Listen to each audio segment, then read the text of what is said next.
कि हमारे पास जो इनके बिरादरी का वोट है उनका ध्रुवीकरण हो जाएगा, लेकिन हमारे बिरादरी के लोग इतने मूर्ख नहीं है बिना भागीदारी के जो पार्लियामेंट का 543 सीट हो उसमें एक भी आप न पूछे, तो इतने इस तरह के लोग नहीं है कि आपके बातों और झांसे में आएंगे। अभी भीमराजपुर को टिकट मिला है, आजमगढ़ से क्या कहेंगे इस पर? भीमराजपुर को मिला है। माननीय कांशीराम ने जो मुहिम छेड़ा था राजनीति में बाबा साहब डॉक्टर अम्बेडकर के विचारों को आगे बढ़ाने के लिए, उन्होंने जो है एक प्रयोग किया था, जिसकी जितनी संख्या भारी उसकी उतनी हिस्सेदारी।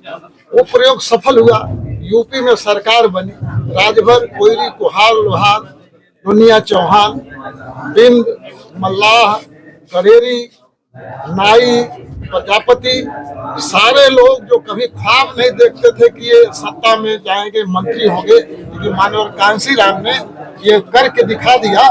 तो अब वो जो है ये तबका जो है राजनीति में जाग गया है, अपने हकों के लिए वो सचेत है। अच्छा, सांसद बनने के बाद विकास का मुद्दा आपका क्या रहेगा? देखिए, सांसद बनने के बाद मेन मुद्दा जो है जनहित से जुड़े हुए जो बुनियादी मसले हैं जीवन के, रोजी रोटी, नौकरी चाकरी, शिक्षा और स्वास्थ्य, घर मकान और मान सम्मान, ये सब मूलभूत मनुष्य की एक आवश्यकताएं हैं। इसी के लिए सरकार बनाई जाती है, लेकिन जो वर्तमान सरकार बनी है यहाँ के वोटों से, उसने धोखा किया है। किसी भी अपने वादे को उसने पूरा नहीं किया। वोट लेने के पूर्व तो बहुत से वादे किए कि हम 15 लाख देंगे, काला धन ले आएंगे। 10 साल हो गया, पार्लियामेंट में भी बार बार पूछा गया, सड़क पर भी पूछा गया कि कितना काला धन आया। भाई बोलते नहीं है, किसी भी प्रश्न का जवाब नहीं देते हैं। लोकतंत्र में उनकी जवाबदेही होती है। जनता ही लोकतंत्र की मालिक है, जनता ही सर्वोपर है। वो पूछ रही तो आपको बताना चाहिए, लेकिन आप जो है साइलेंट है।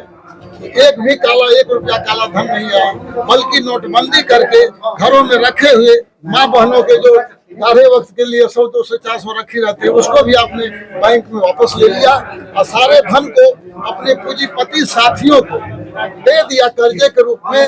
और कर्जा जो है ऐसा कर्जा जो वो डिफाल्टर हो गए, उन्होंने घोषित कर दिया कि हम दिवालिया हैं, और लेके भाग करके अमेरिका और कनाडा में बस के ऐश आराम कर रहे हैं। राजभर जो है 2-3 दिन तो ईद में मिल रहे हैं। मीटिंग हो रही है, बीएसपी की विधानसभा की बैठक आज मऊ वाली है।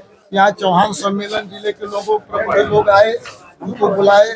हम लोग बड़े आशान्वित हैं, गौरवान्वित हैं कि हमारी पहचान कायम हो रही है, हम अपनी पहचान को बचाए और बनाए रखें। तो इसलिए उससे हम चल रहे हैं। और क्या पूछे थे? क्या चौहान समाज आपके साथ नहीं है? क्या सम्मेलन करना पड़ रहा है, बैठकें करनी पड़ रही हैं? नहीं, देखिए, साथ है तभी तो करे। वो उनको एक उत्साह है कि हम बैठ करके रणनीति एक अपने में बात और संबंध और संपर्क कायम हो। कोई कहीं का है, कोई कहीं का है, कहीं का तो संवाद होता है, तो संबंध और प्रगाढ़ होते हैं।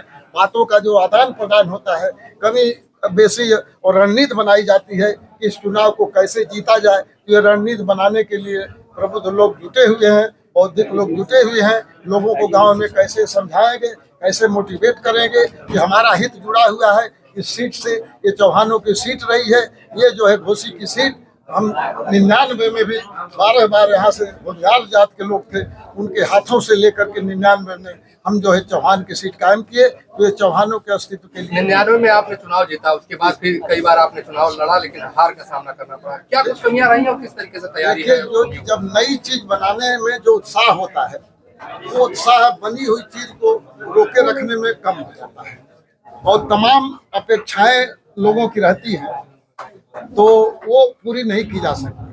हालांकि हमने जितना पूरा किया उतना और किसी ने नहीं पूरा किया। हमारा एक कहना था कि भाई जो संसाधन है, संसाधन को ही वितरण किया जा सकता है। उसी लोकसभा में अल्पसंख्यकों का भी एक अच्छा खासा उनकी आबादी है, कैसे उनको आप अपनी तरफ आप आकर्षित करें? वो लोगों से हम मिल रहे हैं, उनका भी आकर्षण इधर है। उनका एक लक्ष्य और होता है कि कौन वर्तमान सरकार को कौन हरा रहा है। वो देख रहे हैं कि इनके पास जो बेस वोट है बहुजन समाज पार्टी का, दलित वोट है, कैंडिडेट का वोट, समाज का वोट जुड़ रहा है। इसी समीकरण पर 99 में हम जीते थे, वही समीकरण आज कायम है। और जो कैंडिडेट हैं दोनों, क्योंकि बाहरी हैं, इसका भी विरोध है।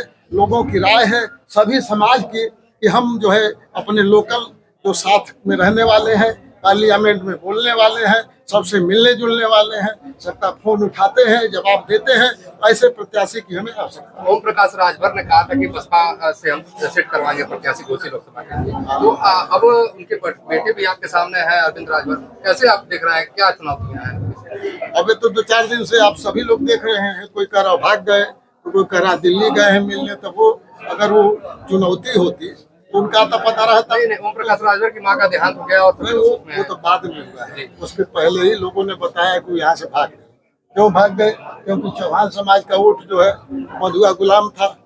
भाजपा के लोग जानते थे कि वोट हमारा जो है मधुआ है, गुलाम है। तो चौहान समाज किसी का गुलाम और बधा हुआ है नहीं। जब हम लड़े हैं तो वोट उनका जो माइनस हो गया वो घबरा गए। तो मीटिंग दिल्ली हो रही है, लखनऊ हो रही है, मऊ हो रही है, माथापच्ची पूरे देश में हो रहा है। वहाँ की सीट जो है बालकृष्ण चौहान जीतेंगे। लेकिन राजीव राव तो लगातार मैदान में बने हुए हैं और लगातार जनसंपर्क कर रहे हैं। क्योंकि पार्टी के कैंडिडेट हैं, तो पार्टी का कैंडिडेट है और चुनाव लड़ रहे हैं, तो मैदान में रहेंगे ही, अपनी बात रखेंगे, अपनी उम्मीद अपने को लोगों को जगाएंगे, उनके कार्यकर्ता है।